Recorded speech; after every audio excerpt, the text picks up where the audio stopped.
하겠습니다. 지금 우리가 전 시간에 우리가 왜 환난 혹은 고난, 고통이 왜 필요한가 구속사에 있어서 거기에 대해서 말씀드리길 인간 본성의 엔트로피 법칙 때문에 그렇다. 인간은 타락한 본성 때문에 그냥 내버려 두면 그냥 저절로 타락하게 돼 있어요.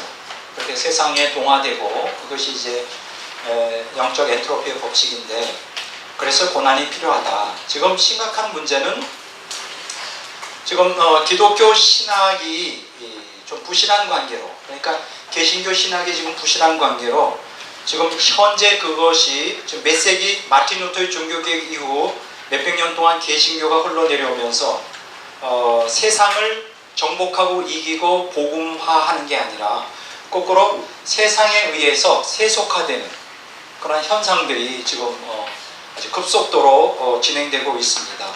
그래서 이 세속화는 두 가지로 지금 우리가 구분할 수 있는데 제1차 기독교 세속화 그것이 이제 18세기에서 19세기에 계속 이어졌고요.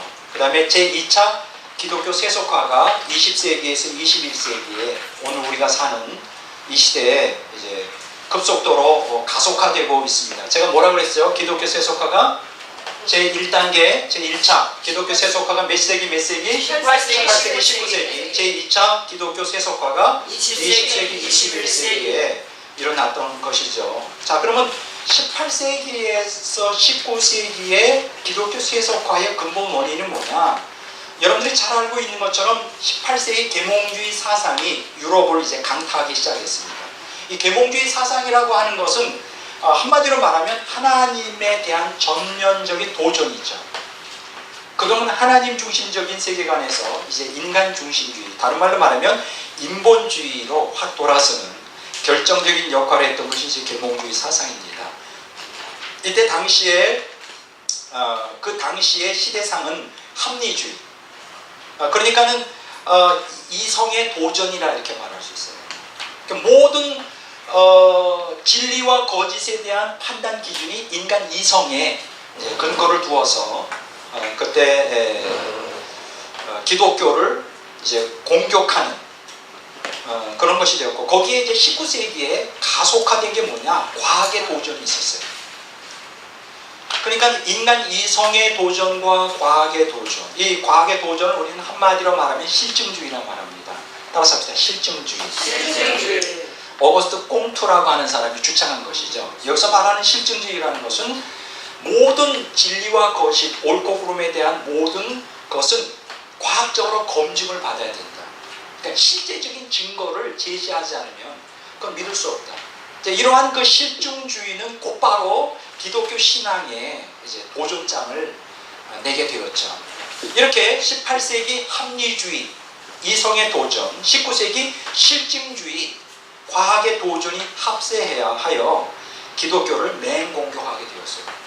그래서 그동안 그 전에는 순수하게 하나님의 말씀을 믿고 따르던 그런 단순한 신앙을 갖고 있었던 많은 기독교인들이 이러한 두 가지 도전에 직면하여 이제 점점 이제 하나님 중심에서 인간 중심으로 이제 흘러가게 되었던 것입니다. 그러니까 이때 당시에 18, 19세기는 인간의 이성과 과학에 근거한 인본주의가 득세했던 시대다. 인간이 중심이 되는 인본주의가 득세하면서 아주 크게 기독교가 흔들리게 되었던 것이죠. 아주 크게 흔들리게 되었습니다. 그러면 여기서 우리가 한 가지 의문을 갖는 것은 그러면 도대체 왜 기독교가 이러한 18세기 이성과 19세기 과학의 도전에 직면하여 그걸 싸워 이기지 못하고 흔들리고 오히려 거기에 지는 그러한 증상들이 있습니까? 내가 볼 때는 사실은 여러분과 제가 가지고 있는 이 성경 진리는 역사를 초월하는 어느 시대에나 적용될 수 있는 절대 진리입니다. 그렇죠? 절대 진리예요. 이것이 무슨 어떤 과학 시대라 이 말씀의 능력이 약화되거나 뭐 이성 시대라 이 말씀이 무너지거나 그럴 말씀이 아니죠. 이것은 이성을 초월하고 과학의 지식을 능히 초월하는 초월적 진리인 거예요. 그런데 이러한 초월적 진리, 하나님의 신적 진리를 담고 있는 성경을 기초로 하고 있는 기독교가 왜 18, 19세기 이성과 과학의 도전이 이렇게 맥없이 허물어지고 거기에 두 손을 들게 돼요. 그 두 손을 들게 되는 가장 결정적인 증거가 뭐냐? 바로 19세기 자유주의의 태동이죠. 자유주의 신학의 태동.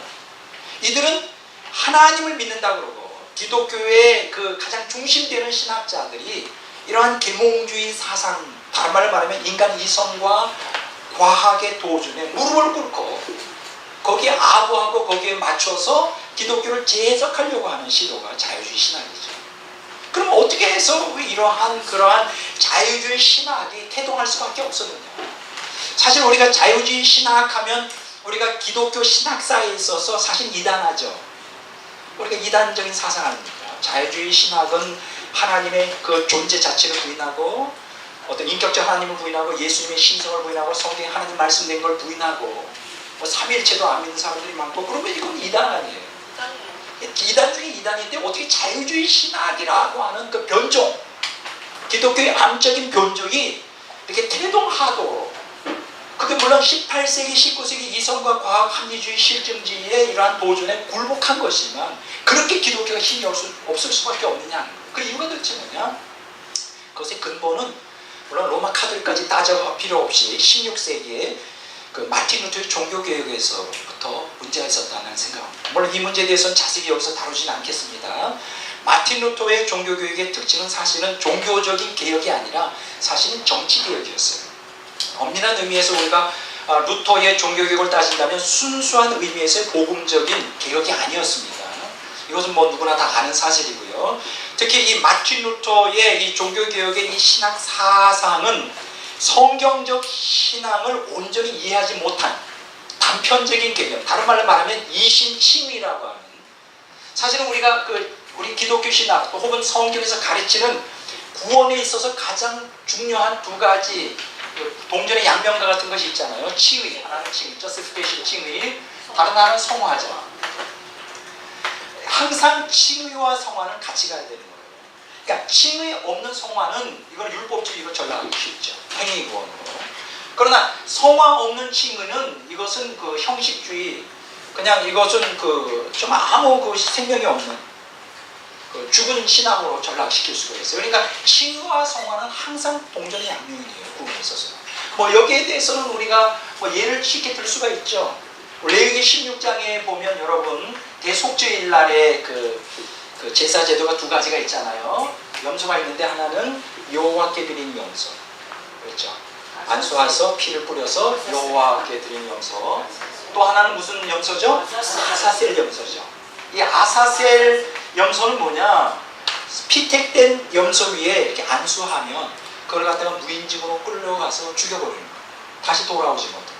우리가 탈무드 같은 데 보면 아사셀의 염소는 이제 대제사장이 끌고 가서 절벽을 떨어뜨리는 거예요. 그럼 거기서 못 부러져가지고 다시 오지 못하는 거예요. 그러면 이게 뭐냐? 여호와께 드리는 염소는 뭐냐? 이거는 그 죄 덮음이에요. 죄 덮음. 이걸 보통 칭이라고 그러죠. 그러니까 죄를 덮어서 하나님의 지성소에 들어갈 때 그 피를 가지고 들어감으로, 피를 뿌림으로 인해서 죄가 덮여지는 거고, 아사셀의 염소는 뭘 상징하냐? 죄 제거예요. 죄 제거. 이건 뭐냐? 성화를 의미합니다. 이렇게 레위기 16장에도 칭의와 성화가 맞물려 있어요. 여러분들이 출애굽기 12장에 보면 우리가 출애굽에 대한 사건이 나오잖아요. 우리 목사님들 이런 내용 가지고 많이 설교하죠. 우리가 보통 설교를 어떻게 설교를 하느냐? 이제 염소 혹은 양의 피를 뿌리는 거죠. 문 설주와 임방에 뿌리면 죽음의 사제가 지나갈 때 패스 오버, 지나간다, 피 때문에. 이거 가지고 설교 많이 하죠. 그러면 패스 오버는 뭡니까? 문 설주를 지나가는 건 죄 덮음이에요. 칭이에요. 죄 덮음. 그렇잖아요? 우리가 의가 없다 할지라도 피를 뿌리면 그 피 때문에 죄사함을 받는 것입니다. 피 흘림이 없으면 죄사함이 없다, 이런 말씀 있잖아요. 이거 바로 칭을 얘기해요. 근데 여러분 자세히 보면 출애굽기 12장에 이거는 외적인 규례이고 내적인 규례가 또 있습니다. 근데 제가 오랜 수십 년 동안 또 목회 생활도 하고 또 신자 생활을 했지만은 출애굽기 12장 가지고 내적인 규례 가지고 설교하는 분은 제가 본 적이 없습니다. 내적인 규례가 4가지가 있죠. 혹시 뭔지 아십니까? 첫째는 양고기를 먹는 거예요. 그 다음에 두 번째로 뭐예요? 양고기를 먹고, 그 다음에 그 무교병 먹고, 세 번째 쓴나물을 먹죠. 그렇죠? 쓴나물을 먹고, 네 번째 허리에 띠를 띠고 발에 신을 신고 지팡이를 입고 급히 나가려고 하는 것 같이 여행. 그렇죠? 여러분, 이 네 가지, 양고기를 먹고 무교병을 먹고 쓴나물을 먹고 여행하려고 하는 자세를 취하는 게, 이게 바로 죄 제거를 위한 성화의 길. 성화. 여러분, 양고기 먹는 건 뭡니까? 하나님의 생명을 먹는 거죠. 요한복음 6장에 나는 내 살과 내 피를 먹으라 그랬잖아요. 마시고. 하나님의 생명이 참여해야 돼. 그럼 하나님의 생명이 참여한다는 건 뭘까요? 무교병을 넣어야죠. 무교병이라는 건 뭡니까? 죄가 없는 거예요. 죄에서 정결함을 추구하는 거예요. 누룩이 없는 것이죠. 죄를 제거하는 삶을 살아야 돼요. 자, 그런데 죄를 제거하는 데는 뭐가 필요할까요? 쓴나물이에요. 뭐예요? 고통이죠. 고난이에요. 왜 고난이 올까요? 죄라는 게 그냥 제거되지 않고 우리가 옛사람을 죽여버리고 세상 가운데 있을 때 그게 고통이죠. 그래서 고난이 오는 거예요. 쓴나물 먹는 거예요. 그 다음에 여행은 뭡니까? 우리가 이 세상의 집착을 다 포기하는 거예요. 자기 초월, 디태치먼트, 초탈이죠. 초탈. 이 세상에 미련을 두지 않는 게, 우리는 여행자예요. 우리는 이 세상에서 나그네란 말이에요.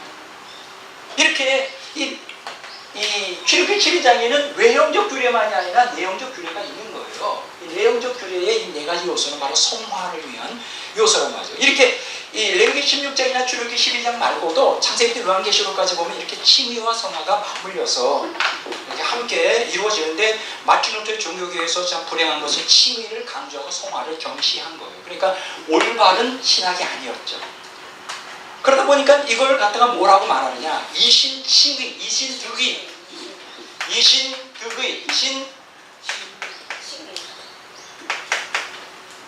칭의라고 이렇게 말하는데요. 이게 이제 우리 기독교 아주 중요한 신학이잖아요. 따라서 이신칭의. 다시 한번 이신칭의.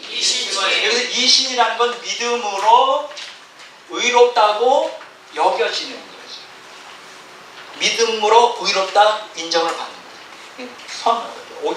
의롭다고 여겨지는 거예요. 이게 이신칭의예요. 근데 이제 물론 기독교에서 이신칭의 사상은 너무나 중요한 사상이지만, 그러나 이게 전부는 아니죠. 더 중요한 것은 바로 성화예요. 성화가 기초가 되지 않은, 근거하지 않은 이신칭의는 사실은 죽은 정통주의로 전락하는 지름길이에요. 그래서 여러분, 그 결과 마틴 루터의 종교개혁을 통한 이신칭의 사상은 뭐로 전락합니까? 교조주의로 전락합니다. 교조주의.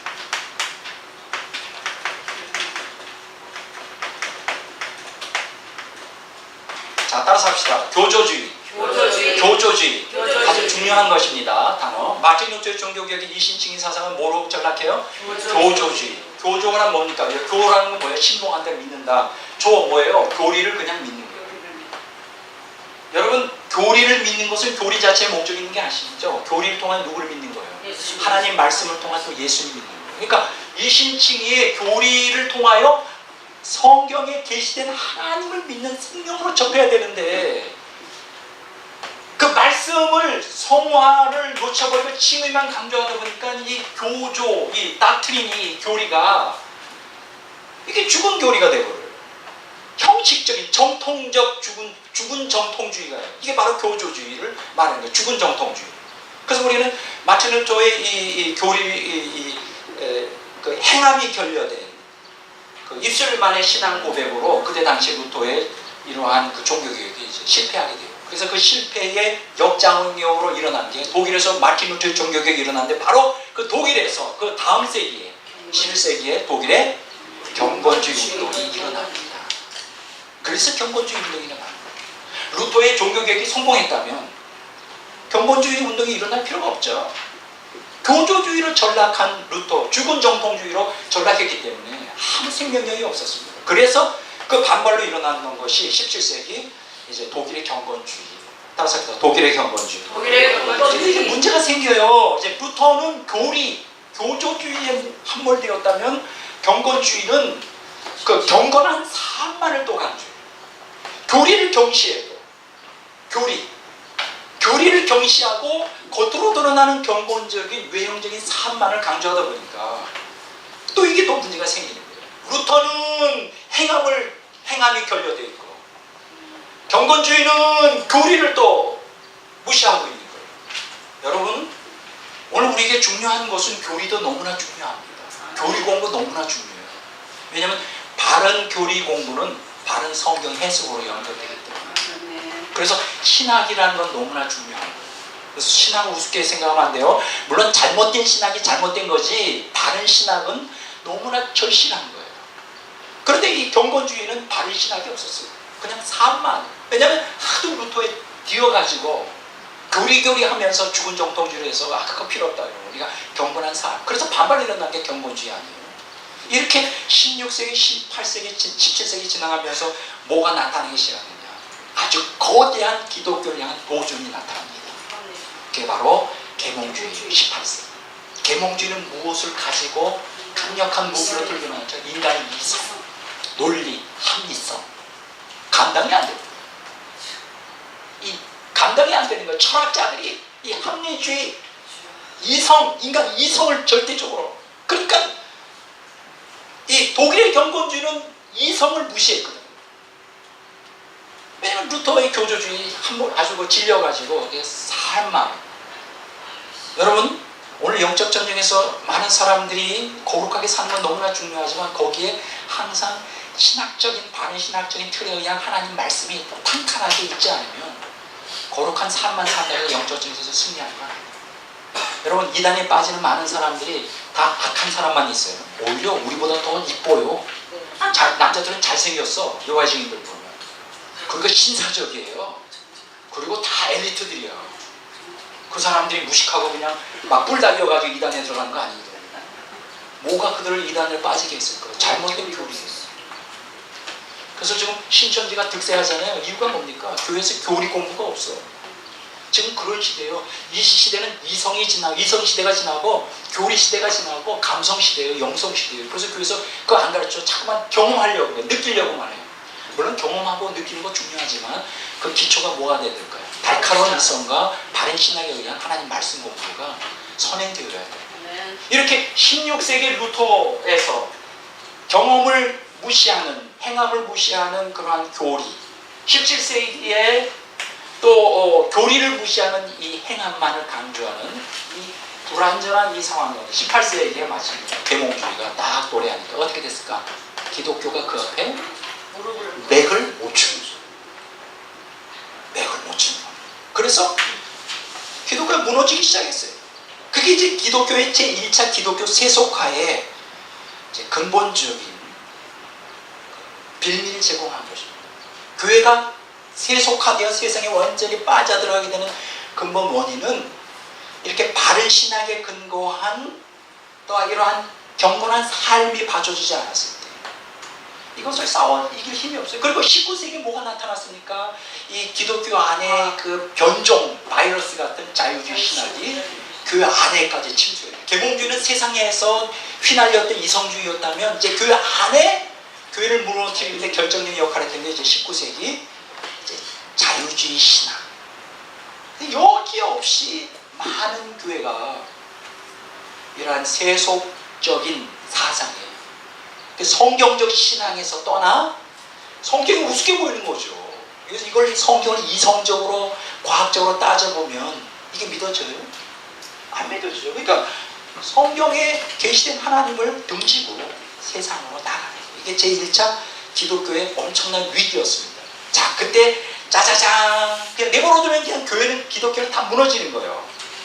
그때 하나님께서 특단의 조치를 취했죠. 그게 뭘까요? 제1차 영적 각성운동 조나단 에드워즈를 통하여 하나님은 살아계시다. 이 엄청난 계몽주의의 이성의 도전과 19세기 실증주의의 과학의 도전에 맞서 무너져 내려가는, 거기다가 자유주의 신학까지 있는데 무너져 내려가는 교회를 살리기 위해서 제1차 각성운동이 일어났죠. 그리고 그 중간에 제2차 각성운동이 찰스 피니를 통하여 미국에서 일어나는데 그 중간에 아주 걸출한 인류 역사 후속사의 가장 걸출한 사람이 영국의 요한 웨슬리의 부흥운, 성령 부흥운동이 일어납니다. 미국의 1차, 2차 각성운동, 영국의 성령 부흥운동, 이 세 부흥운동의 특징이 있어요. 특징이 뭐냐면 이 사람들은 성경적 신앙에 기초를 두어서 부흥이 일어났어요.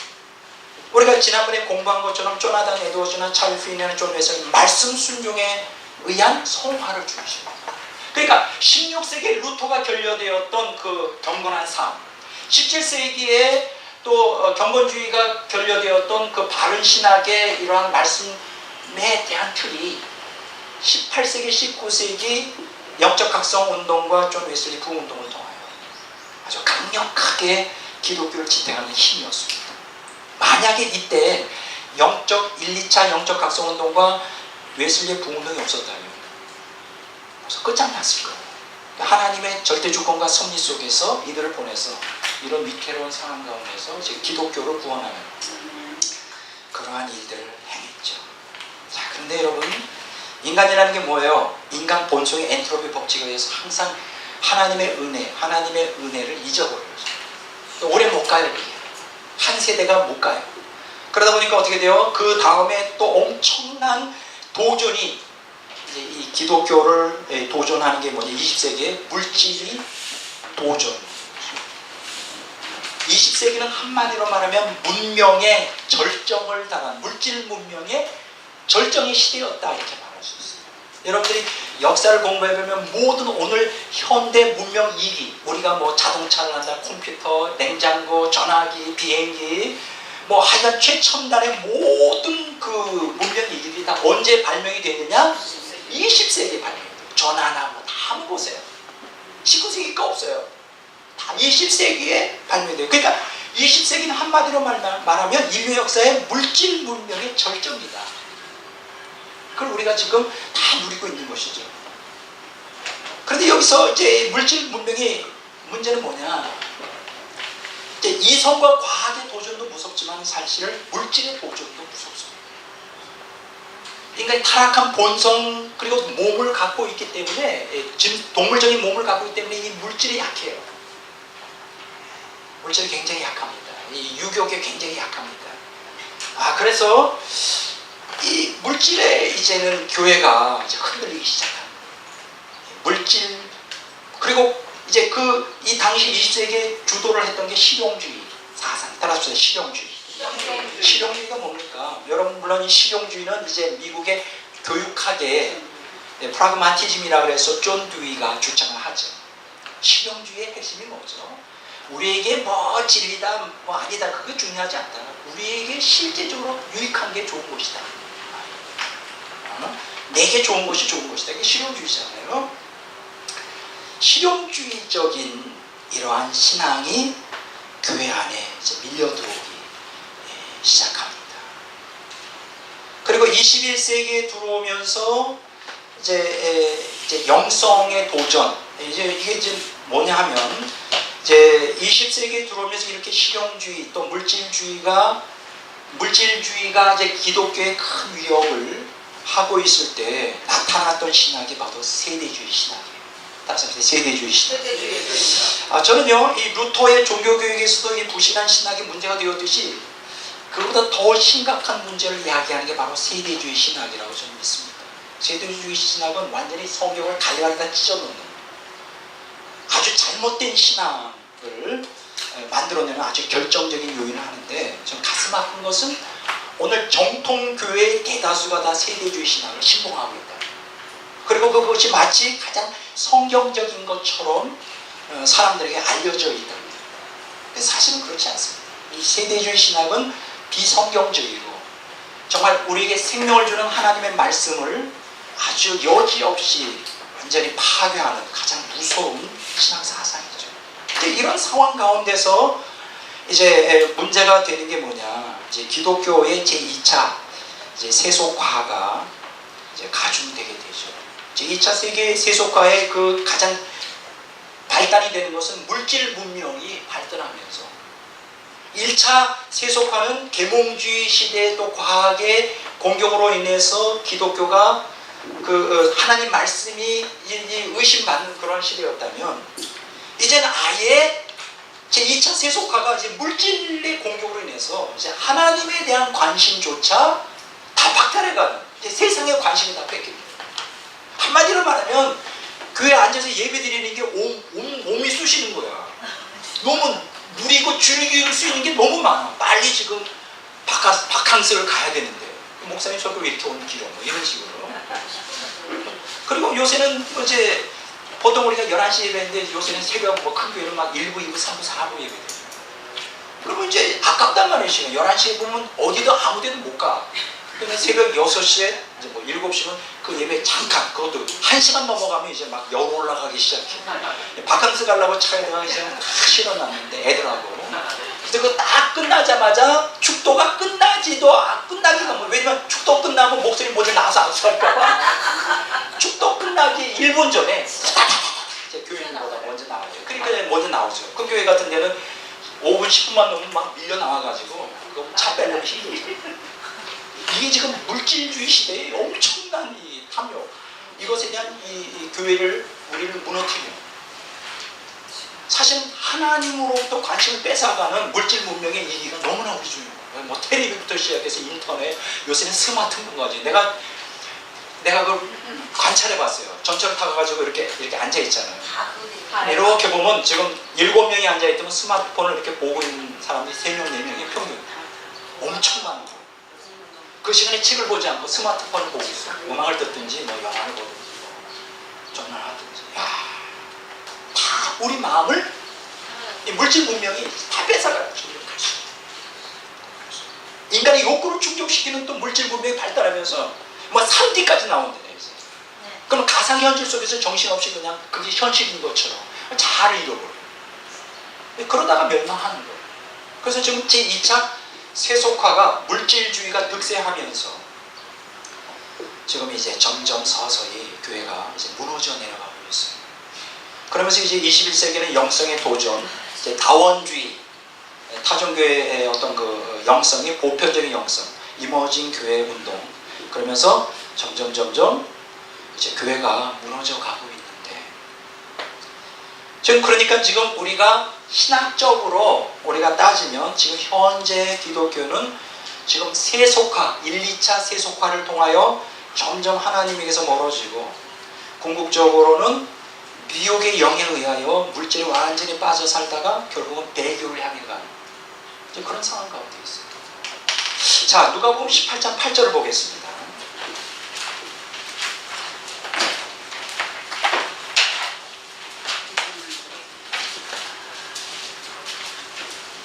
자, 누가복음 18장 8절 다 같이 읽어보겠습니다. 내가 너희에게 이르노니 속히 그 원한을 풀어주리라. 그러나 인자가 올 때에 세상에서 믿음을 보겠느냐. 다 아시죠? 인자가 올 때, 언제? 예수님이 지상재림 할 때 세상에서 참된 믿음을 보겠느냐. 그 얘기는 종말이 다가오면 급속도로 교회가 배교하기 때문에 진실한 참된 성경적 신앙을 갖고 천국에 들어갈 성도들이 적다는 거예요. 이건 굉장히 엄중한 말씀입니다. 그러면서 예수님께서 무엇을 경고하시느냐? 바로 종말의 때의 상황을 우리에게 말해줘요. 마태복음 24장 37절에 39절 한번 보겠습니다.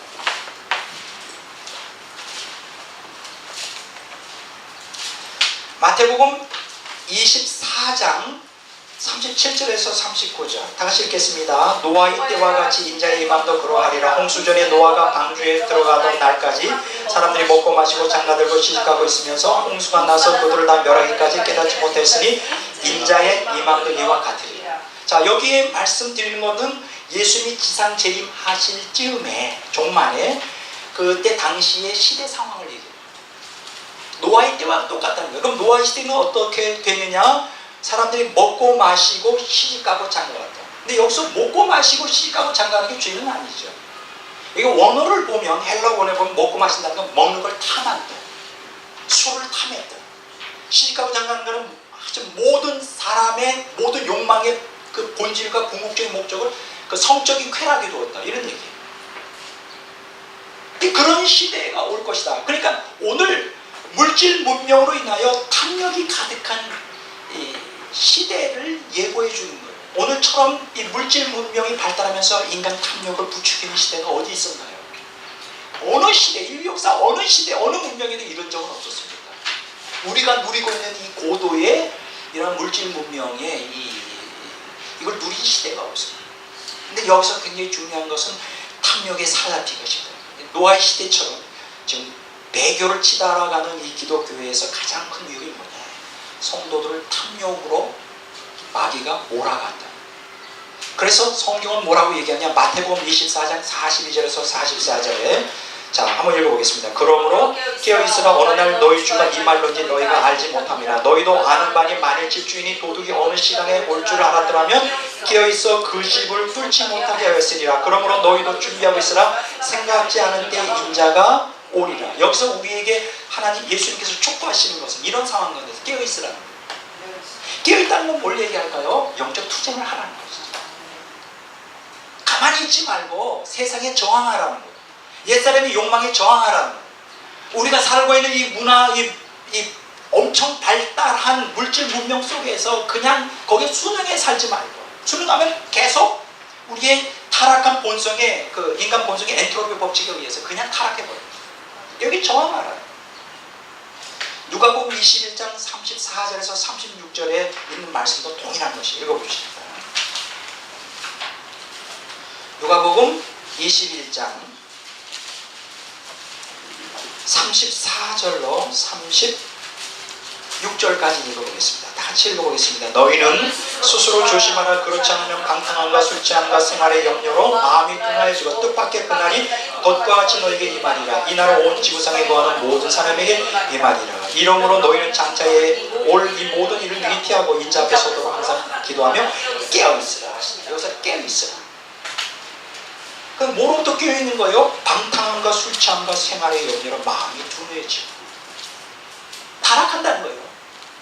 그날이 덫과 같이 너에게 임한다. 타락한다는 거예요. 그 언제냐? 7년 대환란이 다가오고 있다. 종말이 35절. 이날은 온 지구상에 거하는 모든 사람에게 임하리라. 깨어있어야 돼요. 오늘 지금 기독교가 제1차 기독교 세속화가 18, 19세기에 이루어졌고 제2차 기독교 세속화가 20세기, 21세기에 지금 가속되고 있는데 이걸 통하여 교회는 점점 타락하여 미혹에게 그만큼 더 사라지고 결국은 배교를 향해 가게 된 것입니다. 종말에 7년 대환란이 가까울수록 교회의 배교 현상은 더 가속화될 것입니다. 데살로니가후서 2장 3절을 보겠습니다.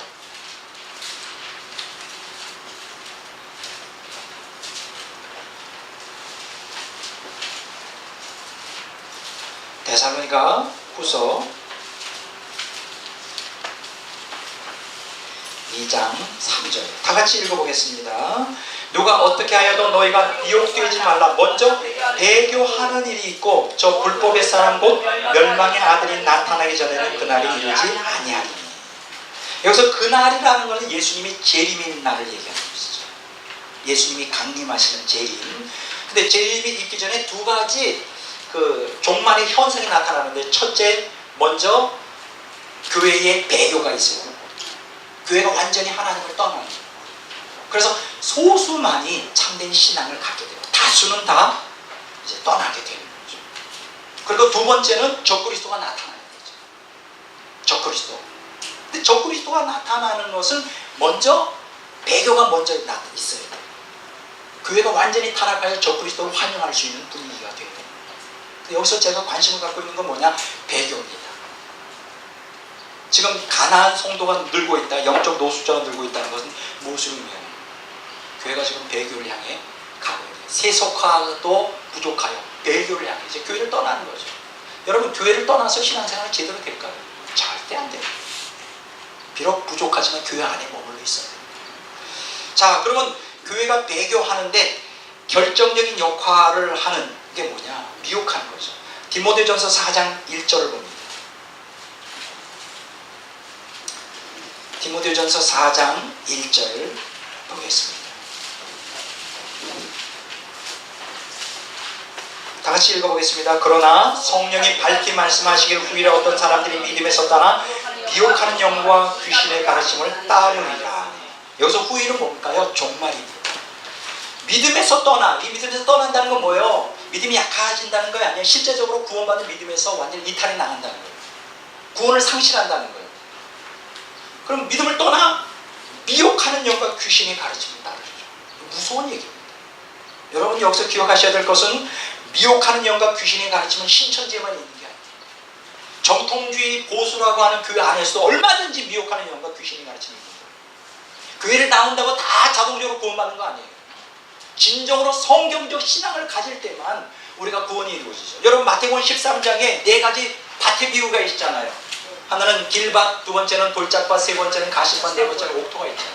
이건 뭘 얘기합니까? 마태복음 13장의 네 가지 비유는 씨 뿌리는 밭에 대한 비유는 교회 다니는 사람들의 네 가지 신앙 형태를 얘기하는 거예요. 그러나 첫째, 둘째, 셋째 사람들의 신앙의 형태는 구원받지 못하는 거예요. 열매를 맺지 못하는 거예요. 그러니까 교회를 다닌다고 해서 무조건 자동적으로 천국 가는 것은 아닌 것이죠. 근데 여기서 가슴 아픈 것은 믿음에서 떠난 미혹하는 영과 귀신의 가르침을 따르게 되죠. 그러면 왜 이 사람들이 미혹하는 영과 귀신의 가르침을 따르게 될까요? 디모데후서 4장 3절 4절입니다. 디모데후서 4장 3절 4절을 봅니다. 자, 다 같이 읽어보겠습니다. 디모데후서 4장 3절 4절. 때가 이르리니 사람이 바른 교훈을 받지 아니하며 귀가 가려워서 자기의 사역을 따를 스승을 많이 두고 또 그 귀를 진리에서 돌이켜 허탄한 이야기를 따르리라. 여기서 때가 이르리니 언제예요? 종말에. 뭘 반드시 종말만 의미하는 건 아니겠지만 바른 교훈을 받지 않는다. 바른 신학이 없는 거예요. 어떡합니까? 귀가 가려워서 자기의 사역을 따를 스승을 많이 두고 있다. 이게 뭡니까? 탐욕이죠. 귀가 가려워서 자기의 사역을 따를 스승을 많이 두고 그 귀를 진리에서 돌이켜 허탄한 얘기를 따른다. 그러니까 마음에 탐욕이 있으면 반드시 진리를 듣지 않습니다. 마음의 탐욕은 두 가지입니다. 따라서 합시다. 영적 탐욕, 육적 탐욕. 우리가 경계해야 될 것은 육적 탐욕만이 아니에요. 영적 탐욕도 있어요. 영적 탐욕과 육적 탐욕이 무엇인지는 제가 조금 이따가 말씀을 드리겠습니다. 이 영적 탐욕과 육적 탐욕을 경계해야 돼요. 그렇지 않으면 아주 위험합니다. 자, 그러면 한마디로 말씀할까요? 육적 탐욕이라는 게 뭐냐? 연단 없는 은사 운동이죠. 오늘날 보편적으로 교회 안에서 벌어지고 있어요. 이걸 갖다 포스트 모던 신앙이라고 해요. 신사도 개혁 운동. 여기에 대해서 조금 이따 제가 말씀드리겠습니다. 굉장히 위험한 사상이죠. 육적 탐욕을 부추기죠. 영적 탐욕은 뭐냐? 연단 없는 영성, 포스트 모던 영성이 이제 오늘날 정통교회에서 많이 퍼지고 있는데 이머징 교회 운동이라고 말합니다. 지금 교회를 미혹하는데 탐욕을 부리는데 영적 탐욕과 육적 탐욕을 부추겨서 교회를 무너뜨리는데 마귀가 획착하고 있고 결국 그걸 통해 교회는 더 세속화가 되고 그리고 그것 때문에 결국은 교회가 배교를 향해 가게 돼요. 그러니까 저와 여러분들이 지금 살고 있는 시대는 종말의 끝인데 이 지금 종말의 끝에 일어날 이 사건들이 저와 여러분들이 살고 있는 지금 이 시대에 다 일어나고 있다는 거예요. 그 우리는 깨어야 돼요. 깨어서 잠자고 있는 성도들을 깨우쳐 바른 진리 가운데로 인도해야 될 사명을 저와 여러분들이 갖고 있는 거예요. 이건 굉장히 중요한 것입니다. 지금 문제가 심각해요. 문제가 지금 오늘날 20세기, 21세기 뭐가 문제냐? 지금 오순절 운동 자체는 참 좋은 것인데 그것이 육적 탐욕으로 인해서 신사도 운동으로 지금 전락해 가고 있고요. 그리고 지금 영성이라는 것도 참 좋은 것인데 신학이 실종되며 바른 신학이 실종되면서 신학이 없는 그냥 체험, 그렇죠? 그저 신학이 없는 그러한 그 감성, 영성을 주장하는 그 포스트 모던 영성, 혼합주의 영성이 지금 기독교의 대다수의 신앙을 장악하고 있다는 겁니다. 아주 심각합니다. 지금 오늘 현대인들의 가장 결정적인 문제는 뭐냐? 육적 탐욕과 영적 탐욕이 사라져 있다는 거예요. 탐욕이 그 안에 있다는 거예요. 탐욕이 그 안에 있는데 그 바깥에 일반 윤리로 코팅하고 그 다음에 기독교 신앙으로 코팅해가지고 아주 그럴싸하게 아주 경건한 기독교인인 것처럼 우리가 포장하고 있는데 그것은 아니라. 왜 그럴까요? 인간 안에 탐욕을 갖고 있으면 일반 윤리의식은 언제든지 자기의 주관적인 생각 따라 바뀔 수 있고, 그 자기가 코팅을 하여 겉으로 싸고 있는 기독교 정통교리는 그건 순식간에 허물어질 수가 있어요. 그래서 제일 중요한 거는 바로 이 탐욕을 제거하는 이 우상이잖아요. 우상이 우리 마음속에 있는데 하나님이 어떻게 그 안에 우리의 주인으로서 있을 수가 있겠어요? 굉장히 지금 심각합니다. 자, 이 심각한 문제, 이 탐욕에 대한 문제에 있어서 가장 심각한 게 뭐냐? 지금 아주 심각한 게 바로 죄에 대한 개념이에요. 죄에 대한. 이거 너무나 지금 이 탐욕을 잡고 우리가 바른 신학에 의한 바른 신앙으로 가기 위해서 지금 이렇게 미혹당하고 세속화되고 매교를 향하는 교회에서 마지막 희망이 있다면 그게 뭐냐면 죄가 무엇이냐를 정확하게 규정하는 거예요. 죄 문제예요.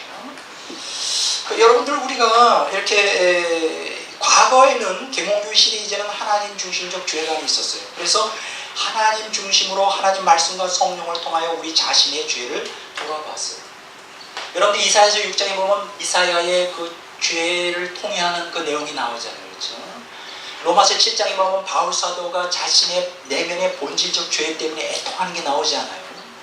사실은 우리가 속죄나 구속은 바로 그러한 본질적인 성경적 죄관에 대한 인식으로부터 시작됩니다.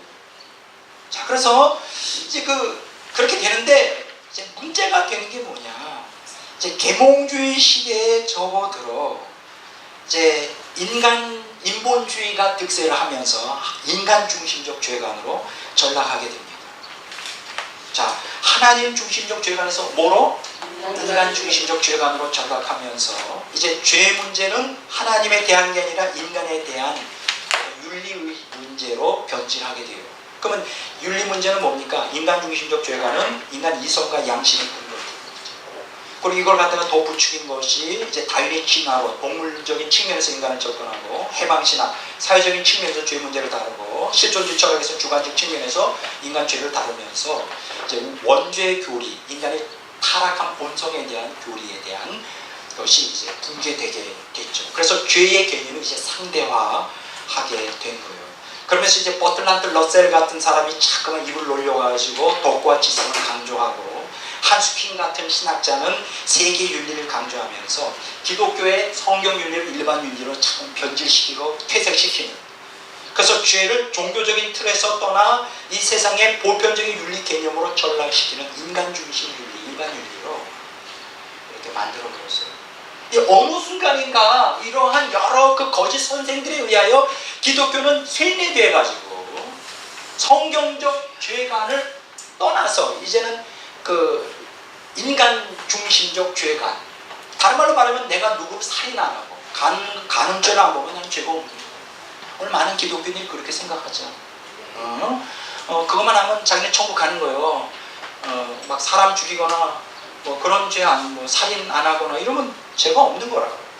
근데 그거는 하나님 중심적 죄관의 인식을 결여되는 거예요. 성경에서 말하는 죄가 뭘까요? 성경에서 말하는 죄는 이런 거예요.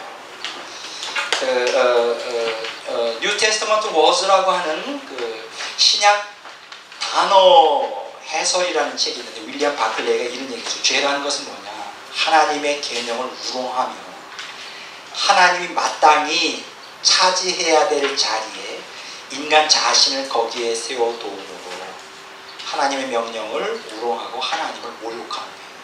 그래서 결국 하나님의 사랑을 슬프게 하는 일이다. 이게 죄예요. 죄가 뭘까요? 살인죄만 죄가 아니라 무슨 죄요? 자기 중심주의가 죄예요. 자기 중심주의. 내가 내 인생의 주인 노릇하는 게 죄라고요. 내 모든 것이 다 하나님이 중심이어야 돼요. 나는 주님의 것이니까. 아멘. 그게 경건이에요. 유세베이라고 하는 경건은 반대예요. 우리의 삶과 생각과 우리의 행동에서 하나님이 마땅히 차지해야 될 자리를 하나님께 드리는 태도, 이게 경건이에요.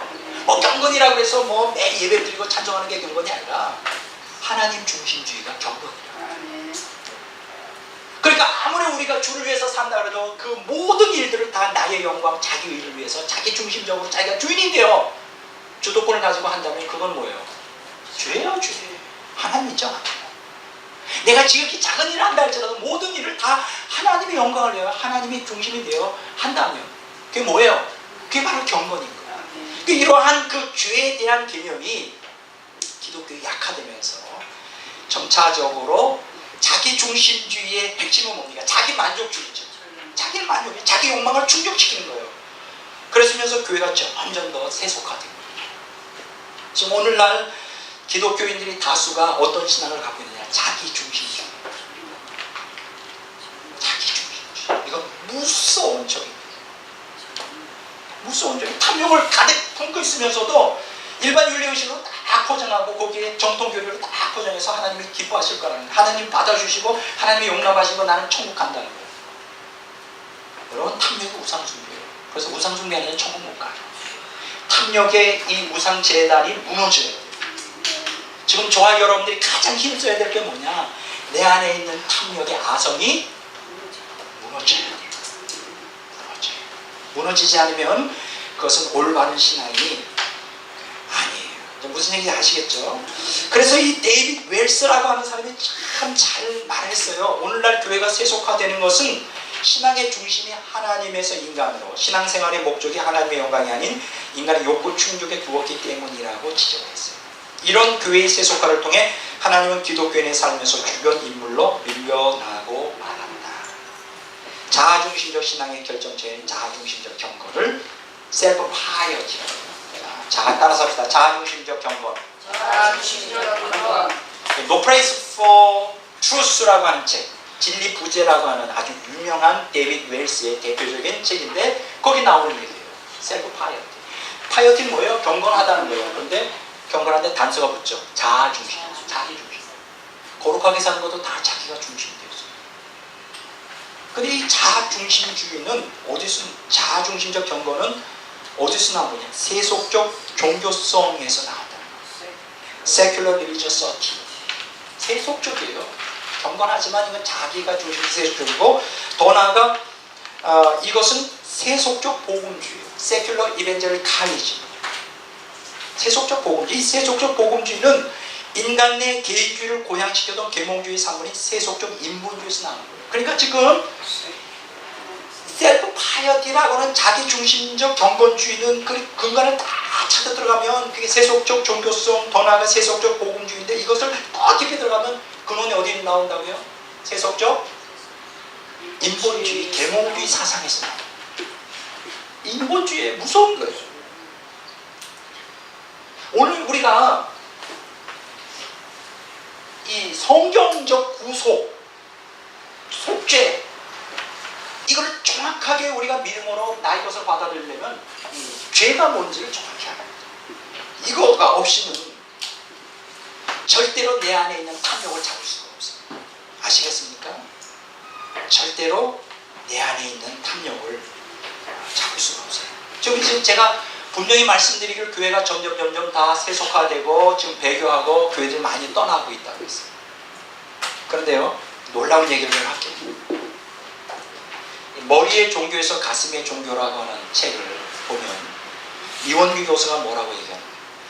지금 기독교가 엄청난 변혁의 때를 맞이하고 있다. 놀라운 것은 기독교가 지금 부흥 발전하고 있다는 것입니다. 응?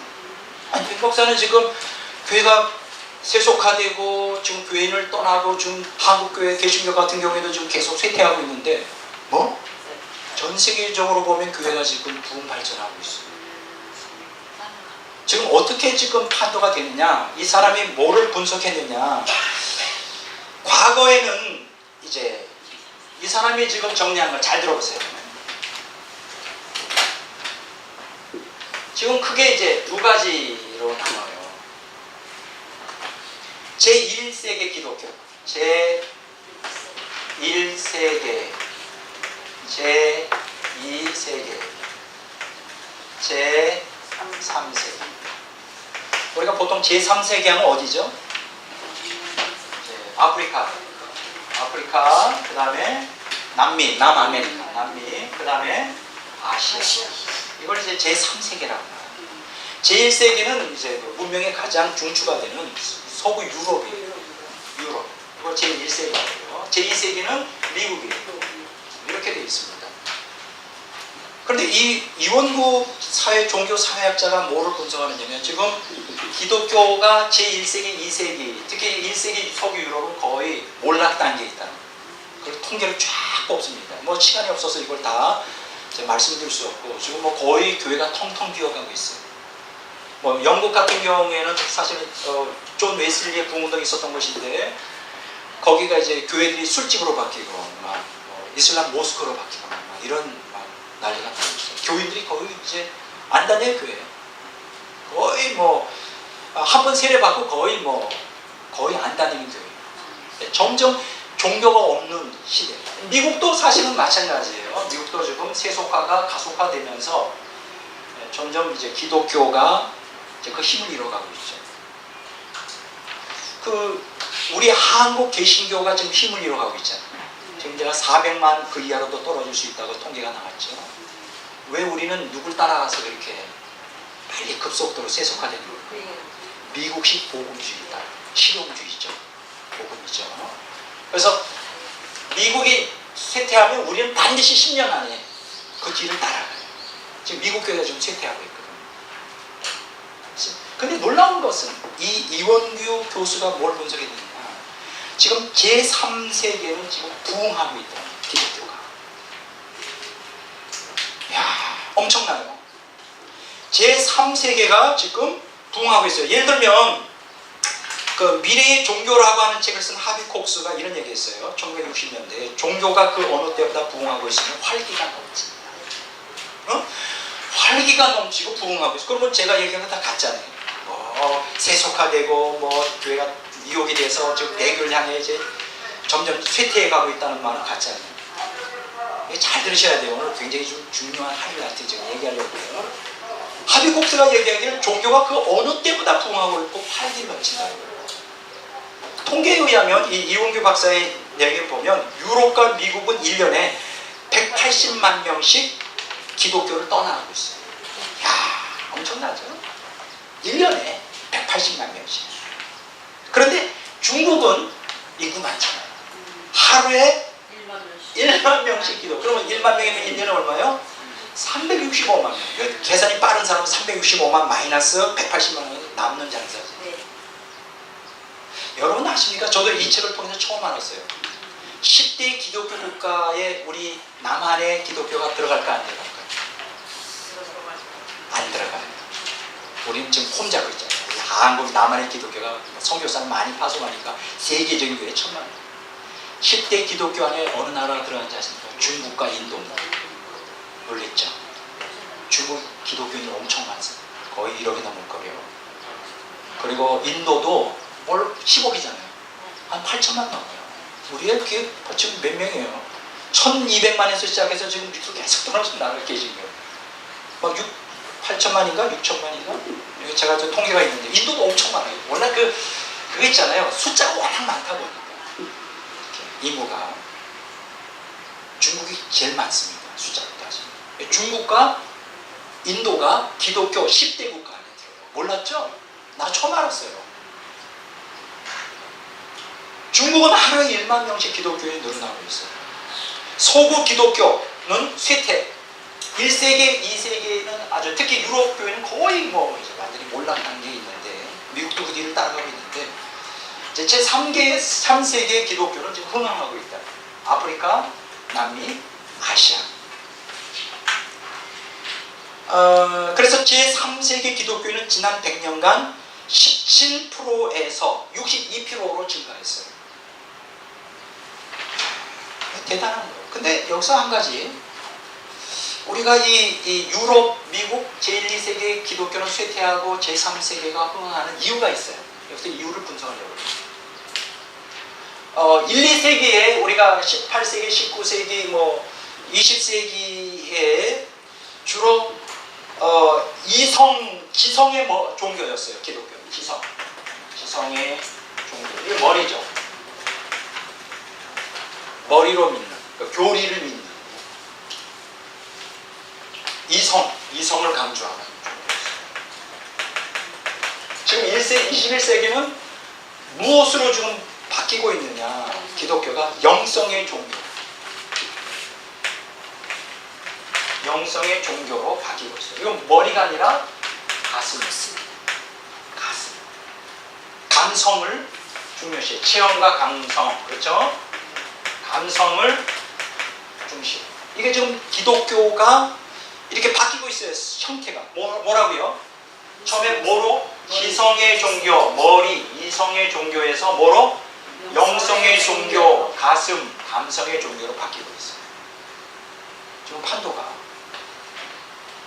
과거에 이성이 강조될 때는 교리가 아주 중요한 것이었어요. 머리로 믿어야 되니까. 교리. 기독교 교리. 그래서 그 교리에 따라 종파가 갈리고, 다 다르잖아요. 장로교다, 감리교다. 이게 다 교리 때문에 갈라지는 거죠. 근데 지금은 뭐냐? 교리가 아니에요. 체험이에요. 성령 체험이든 뭐든 체험을 중시하는. 그래서 이 영성의 종교, 가슴의 종교를 우리는 뭐라고 말하냐면 21세기 종교의 특성, 기독교의 특성인데 후기 교파주의라고 해요. 따라서 후기 교파주의. 포스트 디노미네이셔널리즘. 이거는 이제 전문 용어죠. 여러분들 외워두셔야 돼요. 따라서 후기 교파주의. 후기 교파주의의 특징이 뭐냐? 교리는 중요하지 않다. 저리 가라. 이론적 신학 체계도 필요 없다. 인간에게 감동을 주기만 하면 된다. 굉장히 위험하죠. 여러분, 인간에게 감동을 좀 푸닥거리를 하겠네요. 교리는 중요하지 않다는 거예요. 삼위일체가 뭐 중요하며, 예수님이 하나님이 아니야 뭐가 중요해. 혹시 내가 체험만 하면 된다. 굉장히 위험하죠. 좀 이런 시대. 과거는 이성의 시대에 머리의 종교, 기독교가 지금은 가슴의 종교, 영성의 종교. 지금 문제가 심각해져요. 그리고 이 제3세계, 그러니까 제1세기, 2세기의 쇠퇴와 맞물려서 이제 기독교에 조그만 희망이 되는 건 제3세기가 부흥하면서 워낙 그 기독교를 개종하는 숫자가 많으니까 전체 세계에서 기독교가 점점 숫자가 늘어나고 있어요. 그럼 이게 바람직한 것일까? 저는 그렇게 보지 않습니다. 이 현상을 저는 뭐라고 보느냐? 마지막 기독교가 배교를 향해 가기 전에 마지막 조그만 등불이라고 생각해요. 그러면 이 제3세계의 영성의 종교, 가슴의 종교, 감정의 종교인데 이 사람들이 왜 늘어나는가? 한마디로 말하면 성령 부흥 운동 때문에.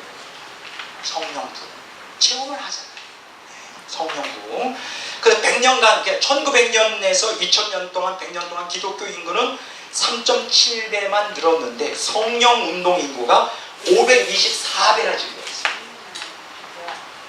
그러니까 2025년도에는 전체 기독교 인구 중에 3분의 1이 성령 운동 교인으로 가득 찰 거예요. 몇 분의 1이? 2025년도에는 다 성령 체험을 중시하고 감성, 이론, 지성이 아니라 감성의 종교에 귀속되는 사람이 3분의 1이 될 것이다. 2025년도에. 그만큼 이제 감성의 시대가 왔습니다. 자, 이게 무엇이냐? 제가 지금부터 분석을 좀 하겠습니다. 이게 굉장히 문제가 돼요. 지성의 종교에서 감성의 종교, 가슴의 종교, 감성, 체험을 중시한다 그래서 이게 정말 성령 체험이냐? 이게 정말 우리가 바람직한 성경에 근거한 체험이냐? 아니냐? 여러분, 체험보다 더 중요한 게 뭘까요? 하나님의 생명이 내 안에 들어오는 거예요. 생명으로 거듭나 생명으로 영적 성화되지 않으면 은사 체험을 맨날 해도 아무 유익이 없어요. 이러한 그 말씀에 근거하지 않은 성화를 지향하지 않는 체험만을 위한 이러한 은사 운동은 100% 우리 인간의 육적 탐욕과 영적 탐욕에 의하여 마귀의 먹이로 전락해요. 맞습니까? 틀립니까? 맞습니다. 지금 그 굉장히 위험한 거예요. 지금 제3세계를 중심으로 하는 이러한 영성 운동이 주로 신사도 운동 인한 증가해요. 막 금리빨이 되고 사람들이 기준하죠. 요새 참 깜짝 놀라는 일을 제가 소식을 들었어요. 뭐냐 하면 우리 변승호 목사님 잘 아시잖아요. 그분이 좀 여러 가지 문제가 있어도 그래도 그분의 처음에 사상은 괜찮았던 것 같은데 요새 아주 특이한 역사들이 거기에서 많이 일어나더라고요. 무슨 역사냐 하면 이제 2011년부터 변승훈 목사님이 신부하는 금미등교회 안에서 성령의 기름 부음이 역사를. 난 처음 들었어요. 성령. 네, 성령 모르세요? 여자분들이 왜 모르세요? 나도 아니까 성령. 얼굴도 더 고치는 거.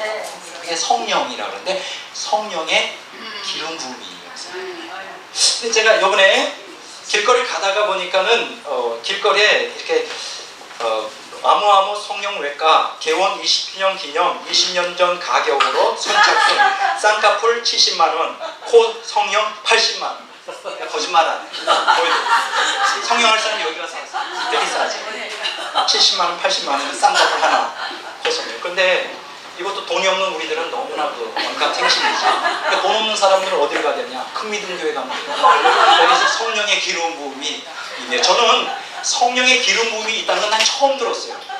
물론 이제 성령의 기름 부음이라는 얘기는 자주 듣고, 두 번째 이제 재정의 기름 부음이라는 얘기도 가끔 나요. 재정도 기름 부음이 있나 모르겠어요.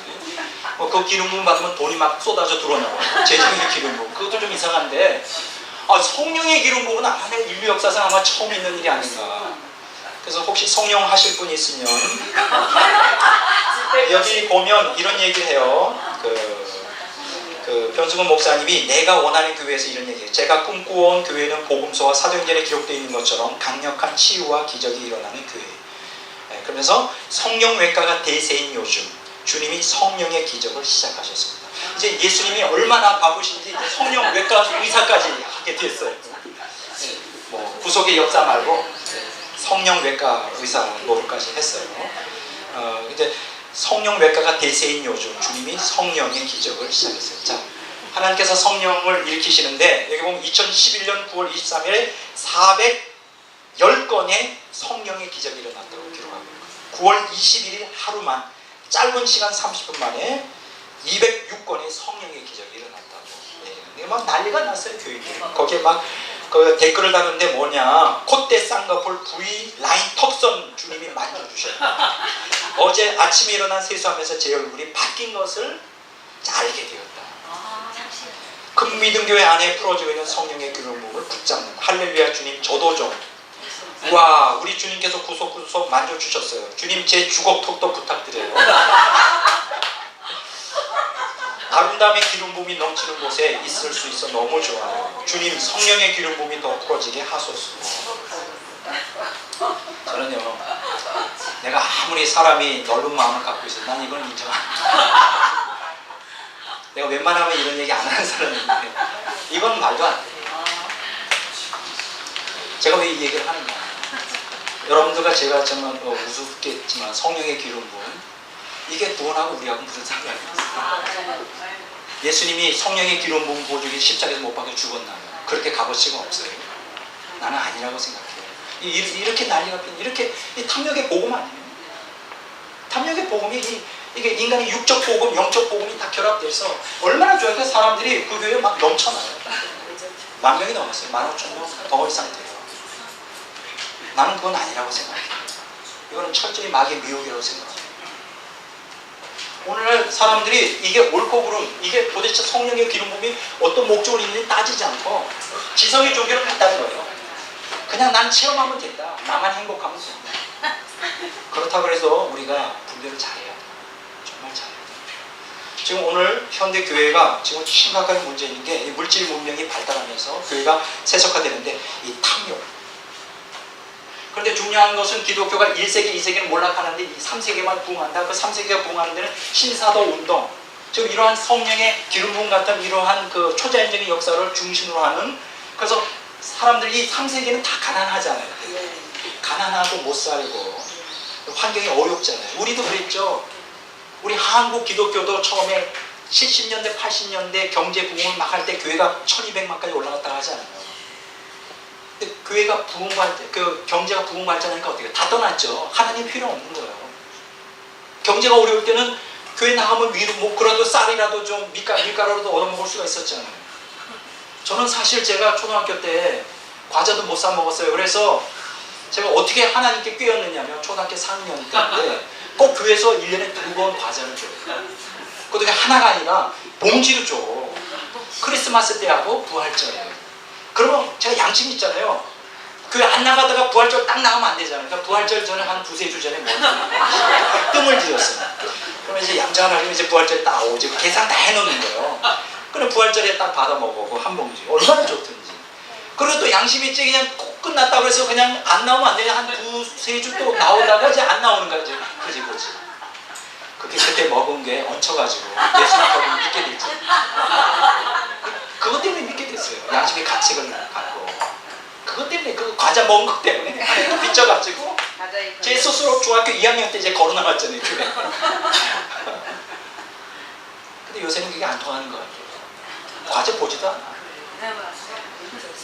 그 얘기 뭔지 알아요? 제3세계에 있는 사람들 가난하지 않아요. 교회에서 뭐 먹을 걸 주고 옷도 갖다 주고 막 모였던단 말이에요. 그래서 부흥하는 거예요. 근데 왔는데 예수님 믿고 뭐 의지할 게 뭐 있어. 텔레비도 없고 뭐 아무것도 없는 거야. 그러니까 매달릴 게 누구밖에 없어. 하나님밖에 없잖아요. 하나님께 매달리다 보니까 은혜 받고 막 거기에서 막 놀라운 역사들이 일어나니까 막 부흥하는 거예요. 근데 어떻게 될까? 지금 이렇게 현대화가 근대화가 되자는 제3세가 나중에 점점 발전을 하면 경제적으로 발전하면 어떻게 될까요? 이제 하나님 필요 없는 거죠. 이들은 다 떠나가고 돼 있어요. 그러니까 지금 이원규 교수가 지금 1세기, 2세기는 지금 몰락하고 서서히 쇠퇴하지만 3세기가 지금 부흥 발전하기 때문에 기독교에 소망이 있다고 하고 분석하는 건 나는 잘못이라고 생각해요. 그건 종교사회학자의 얘기고 제가 엄밀한 의미에서 성경을 보면 이거는 바람직한 것이 아니에요. 예수님이 나에게 뭘 주기 때문에 믿는 건 아니잖아요. 예수님이 나의 구주고 나의 전부기 때문에 믿는 거예요. 그렇죠? 예수님께서 기적을 행하시는데 수없이 따라다녔잖아요. 그러나 생명의 말씀은 전할 때 다 떠났잖아요. 이렇게 가르치면 안 된다고. 제3세기에 예수 믿으면 복 받고 형통하고 우리 다 속았잖아요. 70년대 80년대 예수님 믿으면 가난한 자가 다 부자가 되고 병든 자가 다 고침받고 그래서 다 믿었잖아요.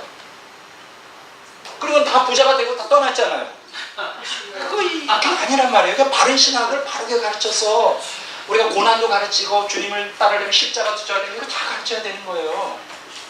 안 가르치고 무조건 기적과 표적을 나타내서 긁고 모은 사람들은 언젠가 되면 그들이 안에 있는 탐욕 때문에 다 결국 제3세기가 잘 살게 되면 어떻게 되냐. 제1세기, 제2세기가 똑같이 되게 돼요. 그래서 저는 제3세기의 부흥 발전을 이거는 변칙적인 것이고 마지막 교회 배교를 향한 마지막. 그런데 하나님은 또 이걸 또 사용하시죠. 이들 중에 제3세기에 주님 앞에 수없이 오는 사람들 중에 또 많은 사람들은 다수는 탐욕에 의해서 하지만 또 진실한 사람도 있잖아요. 그래서 그들에게 은혜를 부어주시는 거예요. 이렇게 선별하려고. 그래서 하나님께서 내가 생각하는 건 뭐냐. 이 제3세기 사람들을 어떻게 하냐. 나중에 7년 환란을 통하여 걸러내실 거예요. 환란의 의미는 두 가지예요. 의인과 악인을 선별하는 거예요. 여러분 진짜인지 가짜인지 알 수 있는 거는 은혜 부어줄 때 몰라요. 다 가짜들도 다 환호해요. 은혜 부어주시고 막 놀라운 역사가 일어나면 진짜는 언제 드러나느냐. 환란이 올 때. 주님 위해서 자기의 욕망을 포기해야 되는 때가 올 때 그때 드러나요. 하나님 반드시 그 사람들을 테스트합니다. 진짜 가짜로. 그러니까 지금 이 막 어중이 떠중이로 막 몰려오는 게 이게 대사가 아니에요. 이게 희망이 아니에요. 하나님 걸러내셔요. 그리고 이 환란을 통해 두 번째로 뭡니까? 연단하시죠. 연단해서 검증받은 신앙으로 나아가게 하시는데 지금 문제가 있어요. 그게 뭐냐? 지금 현재 이렇게 1세기, 2세기에 지금 무너져가는 이성이 무너져가고 영성이 중심이 되어 있는 이 시대에 영성이 중심, 가슴, 체온이 중심이 되어 있는데 지금 두 가지가 지금 기독교, 정통교회의 두 가지 교회를 지탱하고 있는 두 가지 힘이 있어요. 그게 바로 뭐냐? 연단 없는 영성, 포스트 모던 영성. 지금 포스트 모던 시대의 이머징 교회 운동이라고 합니다. 따라서 이머징 교회 운동. 이머징 교회 운동. 이거는 뭐냐? 해체적 복음주의라.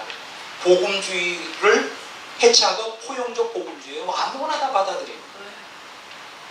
뭐 옛날에는 진리, 교리, 근데 그게 다 의미가 없는 거예요. 절대 진리를 부인하고 영혼의 평안만 주는다면 종교적 체험은 그거 무엇이든 받아들이겠다는 자세예요. 이게 포스트 모던 영성이라고 그래요. 요거는 이제 그 명상을 통한 신비 체험을 추구하고요. 이제 모든 피조물 안에 있는 신적 자아, 곧 우주적 그리스도를 체험하고 뉴에이지 영성, 실용주의 신비주의라고 해요. 자, 실용적 신비주의 따라서 합시다. 실용적 신비주의. 실용적 신비주의. 이 사람들은 지금 로마 카톨릭의 신비주의, 관상기도와 동양 신비주의, 명상수련을 혼합하여 관상기도라고 하는 제목으로 영성 훈련을 하고 있습니다. 이게 지금 그 소부나 이런 그 체험을 중시하는, 이제 지성이 아니라 감성을 중시하는 시대에 사람들에게 어필이 되죠. 근데 거기에 주축이 되는 사람들이 누굽니까? 토마스 머턴, 그 다음에 헨리 나우에, 세 번째 리차드 포스터. 여기서 토마스 머턴은 누굽니까? 카톨릭 수사죠. 이 사람은 종교 다원주의자예요. 불교, 힌두교 다 혼합됐어요. 나는 도대체 이해가 안 돼요. 왜 토마스 머턴을 개신교인들이 왜 좋아하는지 모르겠어요. 그리고 토마스 머턴이 쓴 그 장자의 그 도교의 그 장자경 있잖아요. 도덕경. 거기에 이렇게 토마스 머턴이 심취되어 있어요. 읽어보니까 아무것도 아니더군요. 너무 좋다. 그리고 헨리 나우엔이 토마스 머턴의 제자예요. 돌아가셨죠? 이 사람도 굉장히 우리 개신교인들이 좋아하죠. 영성 헨리 나우엔.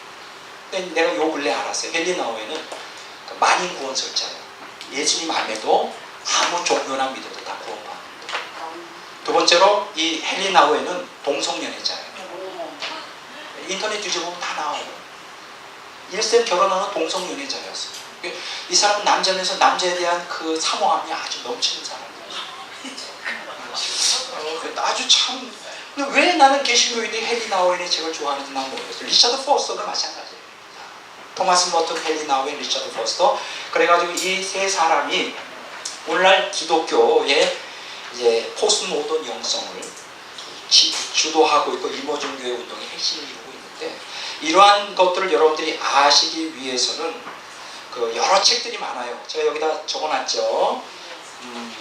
그 이모징 교회 바로 알기, 이모징 교회와 신비주의, 또 뭐가 있나요? 굉장히 많아요. 비냐드와 가짜 신사도 부흥운동, 뭐 이런 거. 그 외에도 다른 복음을 전하는 교회들, 그런 책들을 보면 제가 지금 얘기하는 것들이 거기 다 있어요. 지금 정통교회라고 하는 교회들이 참 이런 그 잘못된 영성, 이건 뭐예요? 인간의 영적 탐욕을 부추기는 거죠. 고난 없는 영성이에요. 그냥 명상 깊이 해가지고 하나님과 합일되겠다는데, 성경은 절대로 명상해가지고 하나님과 합일되는 건 없습니다. 하나님의 생명에 들어가려면 거칠은 환경 가운데서 내 옛사람의 욕망을 끊고 거부하고 하나님 말씀에 순종할 때, 그때만 성화가 되죠. 그냥 산속에 들어가서 묵상한다고 해서 그게 성화가 되는 거 아니에요. 이거 잘못된 영성. 두 번째로 문제가 되는 게 뭐냐, 지금 신사도 운동이 굉장히 문제가 되고 있습니다. 요거는 연당 없는 은사예요. 그냥 불체험하는 거. 요걸 포스트 모던 신앙이라고 해요. 포스트 모던 신앙. 이머징 교회 운동은 포스트 모던 영성이고, 신사도 개혁 운동은 포스트 모던 신앙이에요. 이 사람들은 처음에 오순절 운동에서 시작됐습니다. 그리고 오순절 운동은 굉장히 바람직한 운동이었어요. 근데 그것이 나중에 이제 비냐드 운동으로 전락하고, 그것이 나중에 무엇으로 또 전락하느냐 하면, 이제 비냐드 운동에서 이제 더욱 이제 전락하는 게 이제 지금 신사도 운동으로 완전히 이제 전락을 하게 되었죠. 신사도 운동으로 전락하게 됐는데, 참 이게 문제가 심각합니다.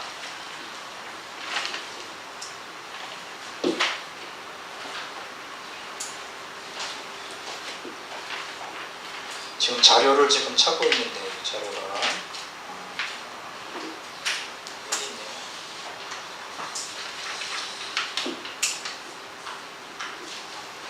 죄송합니다.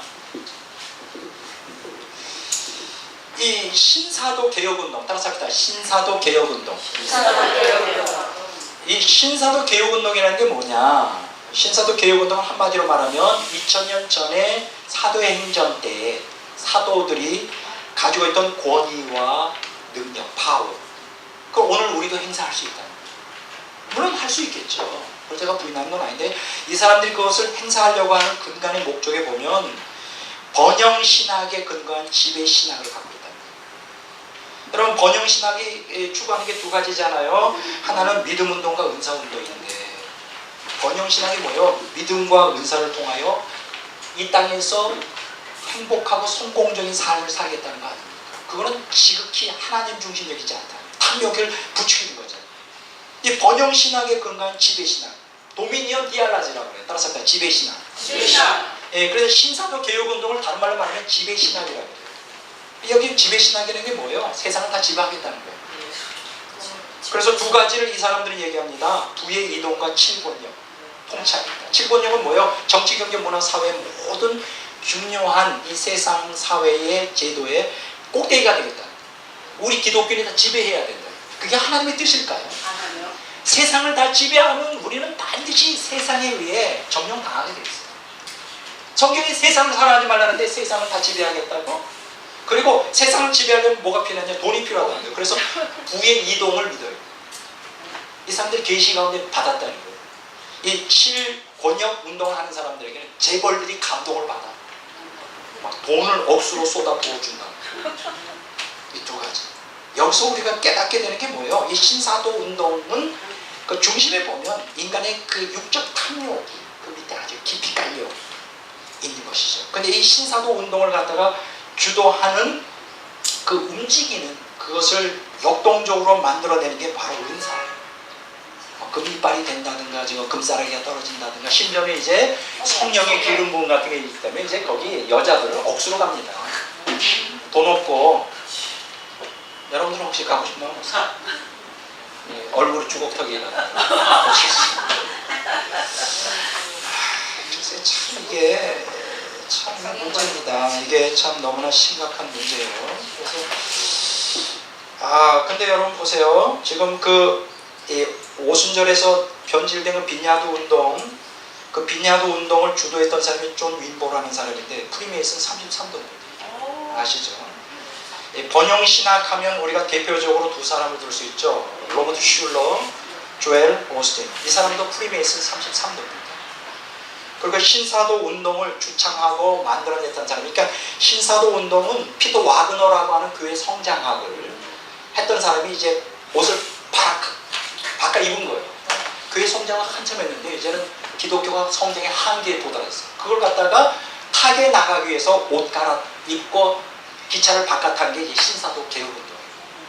피터 와그너가 교회 성장학의 대부이고 또 피터 와그너가 이제 신사도 운동, 개혁운동의 대부예요. 이 피터 와그너 역시 프리메이슨 33도예요. 뭐 여러분들이 잘 모르시는 분도 있겠지만 이 프리메이슨이라는 건 뭐예요? 기존 교회의 조직, 교리, 예배 완전히 파괴하고 종교 통합을 지지하고 하는 제3의 물교. 이런 무서운 음모가 이 밑에 깔려있어요. 그러니까 이런 그 영성 운동이나 이런 그 은사 운동을 주도하는 주축이 되는 사람들이 프리메이슨에 깊이 관여되어 있고, 이 프리메이슨이 앞으로 이제 적그리스도가 나타났을 때 적그리스도를 중심으로 적그리스도 종교로 기독교를 폐하고 이제 발전시키려고 하는 이 음모를 갖고 있는 것이죠. 뭐 이런 것들은 여러분들이 다 일반적인 상식으로 알 수 있는 거예요. 지금 이렇게 지금 제3세계가 부흥하고 있지만 굉장히 변칙적인 부흥을 하고 있다. 포스트 모던 영성과 신사도 개혁운동의 이런 포스트 모던 신앙으로 이거는 지극히 성경적이지 않습니다. 변칙이에요. 이런 것들은 앞으로 7년 대환란 아니면 환란이 오면 물거품처럼 다 사라져버려요. 그래서 우리가 오늘 이 시간 중요한 것은 뭐냐? 우리가 바른 신학의 틀을 갖는 것이 너무나 중요해요. 아주 너무나 이게 좀 문제가 심각하게 되기 때문에 이러한 그 연단 없는 영성 포스트 모던 영성, 연단 없는 은사 포스트 모던 신앙, 이게 잘못된 변칙 신앙이 제3세계를 부흥발전하겠지만은 결국은 기독교가 세속에 의하여 세속화되는 것을 막지 못하고 결국은 배교로 끝나게 되는, 교회를 갖다 몰락시키는 가장 결정적인 그런 강력한 영적 전쟁에서 승리하지 못하게, 그만 하시면 되겠어요. 집중해야 돼요. 하지 마세요. 승리하게 못하는 아주 그 결정적인 교회를 쇠퇴시키는 주 요인이 돼요. 여러분들이 이런 데 속아 넘어갑니다. 착시 현상이 돼요. 이 사람들이 부흥 발전하는 것은 교회가 지금 착시 현상을 일으키고 있습니다. 이것은 진정한 성령 운동도 아니고 진정으로 성경적인 영성 운동도 아니에요. 성경적인 영성 운동, 성령적인 성령 운동 항상 어디에 기초되어야 되냐? 말씀에 기초되어야 돼요.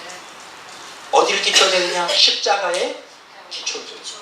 십자가에서 내 탐욕을 죽여야 되고, 하나님 말씀은 어떤 환경 속에서도 말씀에 순종하고자 하는 강인한 투철한 전투적인 투쟁적 신앙과 이러한 신앙으로 무장하여 우리가 나가야 우리의 신앙이 온전할 수가 있어요. 그래서 제가 요번에 이 강의를 준비하면서 너무 가슴이 아팠어요. 이번에 저희 총회에 있었던 어떤 그 여자 목사님이 저한테 이 책 두 권을 줬어요. 보셔도 자기가 이 너무나 좋은 훌륭한 목사님인데, 이분이 강력한 은사운동 하다가 지금 말씀에 어떤 특별한 은사를 받아서 지금 십몇 년째 전국을 다니면서 큰 집회를 하신대요. 그래서 저는 또 이런 거 너무 좋아하거든요. 너무나 훌륭한 분이면 내가 사모가 되니까. 그래서 읽어봤어요. 근데 너무 기가 막혔어요. 한마디로 얘기하면 여기에서 주장하는 건 그거예요. 우리의 영혼의 구원은 예수 그리스도의 십자가의 죽음과 부활 즉 그분의 행함으로 충분하다. 그러므로 우리가 행함이 필요 없고, 그러니까 지옥을 면하기 위해서 인간 행위가 추가될 필요가 없다. 그냥 믿기만 하면 된다는 거고요. 그런데 율법을 지키면 좋다. 그러면 상급을 받는다. 뭐 이렇게 얘기하고. 그리고 또 한 가지 심각한 것은 예수를 믿는 사람이 자살해도 천국 간다. 이렇게 얘기하고 얘기해요. 그러니까 내가 이 책을 보면 너무나 바른 신학이 전혀 없는 거예요. 자기가 이렇게 성경을 단편적으로 느끼고 경험한 거 이런 것들에서 좀 전국 집회를 하고 있거든요. 수많은 목사들이 또 이걸 또 추정하고 있어요. 그래서 가슴이 너무 아픈 거예요. 제가 이 강의를 준비하면서 가슴이 너무 아프다. 어떻게 참 지금 저는 이게 보이잖아요. 지금 제3세계가 막 부흥 발전하고 막 포스트 모던 영성, 이거 신사도 운동, 그래서 막 그냥 사람들이 막 등등등등 다 떠 있잖아요. 마치 뭔가 놀라운 변화의 역사가 일어날 것처럼. 근데 그거 가지고 기독교가 변화되지 않습니다. 세속의 물결을 감당할 수가 없어요. 내 안에 있는 탐욕을 죽일 수가 없어요. 세속의 물결을 우리가 감당하는 하나님 말씀을 근거하여 절대 세상과 타협하지 않는 투쟁적인 신앙을 가져요. 그리고 내 안에 있는 탐욕을 죽이려면 어떻게 돼요? 내 자신이 십자가에서 죽어야 돼요. 여러분, 여기 여러분들이 가지고 있는 교재 요 맨 자료 밑에 보세요. 지금 개신교 기독교 구원관이 지금 이렇게 8단계로 되어 있어요. 첫째는 하나님의 공의, 복음. 아까 제가 얘기했잖아요. 복음이 무엇이냐, 믿음이 뭐냐를 정해 놓은 대다수의 책을 보면 제일 먼저 언급하는 게 하나님의 공의. 하나님은 거룩합니다. 두 번째, 근데 인간은 타락했다. 세 번째, 그래서 그리스도가 속죄를 위해서 이 땅에 오셨다. 네 번째, 우리가 회개하고 믿으면 구원을 받는다. 이게 이제 1번부터 4번까지가 수동적 신앙, 칭의의 관계입니다. 대부분 개신교에서 나오는 구원이나 믿음 이런 책들 보면 이 네 가지가 거의 공통적으로 언급이 되어 있어요. 여기 그 수준이에요. 그 다음으로 넘어가는 게 많지 않아요. 5번째는 뭐냐? 회개, 믿음 다음에 말씀에 순종하는 거예요. 그럼 말씀에 순종하려면 6번은 어떻게 해요? 영적 투쟁을 해야 되죠. 쉽게 안 되잖아요, 말씀 순종. 여러분, 불 받는다고 말씀 순종이 쉽게 돼요? 안 돼요. 영적 투쟁을 해야 돼요. 7번째는 영적 투쟁하는데 가장 중요한 게 뭐예요? 자기 부인해야 되는 거예요. 자기 부인, 자기 십자가. 그러니까 예수님의 십자가만 믿지 말고 나도 예수님처럼 십자가에서 죽어야 된다. 날마다. 8번째는 뭐예요? 그럴 때 하나님의 생명에 이르잖아요. 이게 5, 6, 7, 8이 능동적 신앙 성화죠. 저 오늘 우리 절신앙이 뭡니까? 수동적 신앙, 하나님의 공의, 인간의 타락, 그리스도의 속죄, 회개한 믿음에 근거한 칭의에 근거하고, 그걸 기초로 하고, 말씀 순종, 영적 투정, 자기 부인, 하나님의 생명에 이르는 능동적 신앙, 성화에 이르러야 이 엄청나게 밀려오는 물질 문명 속의 이 세상의 유혹과 이러한 것들을 우리가 이미 싸워 이길 수가 있다. 그리고 우리 안에 있는 탐욕, 무섭습니다. 아까 제가 인간 본성의 엔트로피 법칙이라고 그랬죠. 그냥 가만히 있으면 이 탐욕은 그냥 불어나요. 가만히 있으면. 나태한 삶을 한번 살아보세요. 여러분 기도 안 하고 말씀 안 보고 하나님 생각 안 하고 완전히 놀러 다니면서 일주일간 생활해보세요. 완전히 세상화돼요. 가만히 있어도 그냥 우리나라 너무 좋죠. 좋아요. 그죠? 갈 데가 많잖아요. 돈만 있으면 어디든지. 그냥 타락해버려요. 그러니까 매 순간 영적으로 깨어있지 않으면 우리 신앙 지키는 게 끊임없이 투쟁을 해야 돼요. 제가 오늘 이 한 말씀만 하고 이제 끝내보자 합니다. 제가 이런 강의 말씀을 준비하면서 제가 그랬어요. 이제 앞으로 내 인생이 앞으로 얼마나 남았을까? 한 10년 더 살게 될까? 20년? 그건 모르죠. 얼마 안 남은 거예요. 그동안 나의 과거의 삶을 보면 그렇게 신통치 않은 삶이 있죠. 이렇게 투쟁적 신앙을 살지 않고 오늘날 대다수의 기독교인들이 갖고 있는 수동적 신앙. 저 그렇게 믿었거든요. 근데 아무런 변화가 일어나지 않았어요. 탐욕 벗어날 수가 없었어요. 내 죄의 지배에서 벗어날 수가 없었어요. 그것이 제가 목회자로서 가졌던 가장 큰 고민이었어요. 그러나 이제 어느 순간에 제가 투쟁적 신앙, 말씀을 바로 깨닫게 이제 되고 결단을 하고 투쟁적 신앙을 하면서 점점 죄에서 벗어나고 이제 거룩을 지향하는 삶을 사는데 지난 수요일 날 제가 하나님께 결단을 했습니다. 하나님, 정말 그동안 제가 참 너무나 죄송해요. 앞으로는 남은 인생 얼마 안 남았습니다.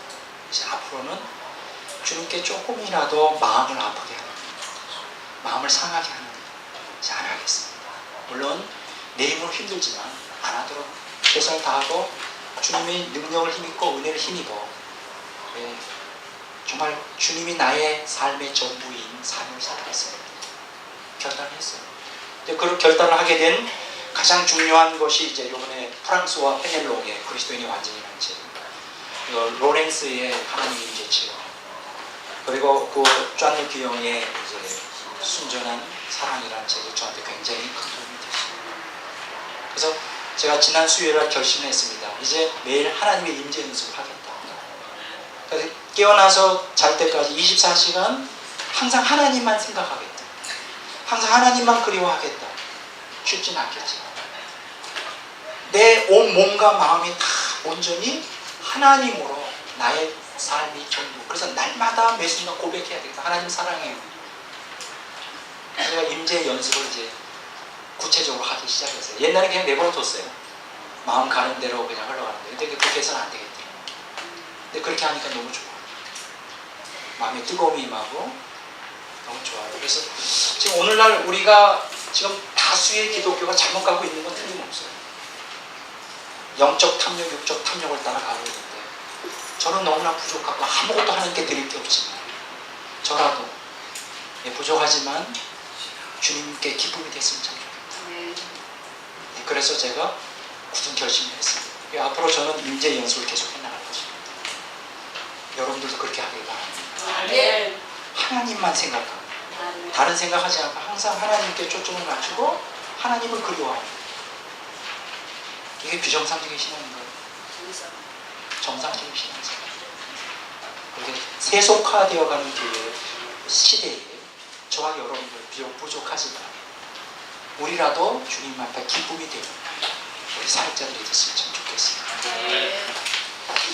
시를 읽고 오늘 강의는 여기서 끝내고 다음 주에 계속해서